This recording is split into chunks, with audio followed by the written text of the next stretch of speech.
ಪುತ್ತೂರಿನ ಗೆಜ್ಜಗಿರಿ ಕ್ಷೇತ್ರದಲ್ಲಿ ಕಳೆದ ಫೆಬ್ರವರಿ ತಿಂಗಳಲ್ಲಿ ಬ್ರಹ್ಮಕಲಶೋತ್ಸವ ನಡೆದಿದೆ. ಇದೀಗ ವರ್ಷ ಮುಗಿಯುವ ಮೊದಲೇ ವಿವಾದ ಉಂಟಾಗಿದೆ.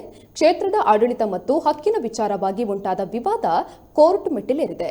ಈ ಕ್ಷೇತ್ರ ಇರುವ ಸ್ಥಳವು ಶ್ರೀಧರ ಪೂಜಾರಿಯವರ ಯಜಮಾನಿಕೆಯಲ್ಲಿದ್ದು ಇವರ ಹಿರಿಯರ ಕಾಲದಿಂದಲೂ ಪೂಜಿಸಿಕೊಂಡು ಬರಲಾಗ್ತಿದೆ. ಆದರೆ ಇದೀಗ ಕ್ಷೇತ್ರದ ಆಡಳಿತ ಸಮಿತಿಯು ಶ್ರೀಧರ ಪೂಜಾರಿಯ ಮೇಲೆ ದಬ್ಬಾಳಿಕೆ ನಡೆಸುತ್ತಿದ್ದಾರೆ. ಈ ಹಿನ್ನೆಲೆಯಲ್ಲಿ ಶ್ರೀಧರ ಪೂಜಾರಿಯವರು ಪುತ್ತೂರಿನ ಜೆಎಂಎಫ್ಸಿ ನ್ಯಾಯಾಲಯದಲ್ಲಿ ಗೆಜ್ಜಗಿರಿ ದೇವಸ್ಥಾನಕ್ಕೂ ದೇಯಿ ಬೈದೆತ್ತಿ ಕೋರ್ಟ್ ಜಿಲ್ಲೆಯ ಕ್ಷೇತ್ರಾಡಳಿತ ಸಮಿತಿಗೂ ಯಾವುದೇ ಅಧಿಕಾರ ನಡೆಸಲು ಹಕ್ಕಿಲ್ಲ ಎಂದು ಇವರ ಆಡಳಿತಕ್ಕೆ ತಡೆ ಒಡ್ಡಬೇಕೆಂದು ಅರ್ಜಿಯನ್ನು ಸಲ್ಲಿಸಿದ್ದಾರೆ. ಇನ್ನು ಅರ್ಜಿ ವಿಚಾರಣೆಯು ಫೆಬ್ರವರಿ 12ಕ್ಕೆ ಮುಂದೂಡಲಾಗಿದೆ. ಆದರೆ ಈ ವೇಳೆ ಗೆಜ್ಜಗಿರಿಗೆ ಬರುವ ಭಕ್ತರಿಗೆ ಯಾವುದೇ ತೊಂದರೆ ಆಗುವುದಿಲ್ಲ ಎಂದು ಶ್ರೀಧರ ಪೂಜಾರಿಯವರು ತಿಳಿಸಿದ್ದಾರೆ.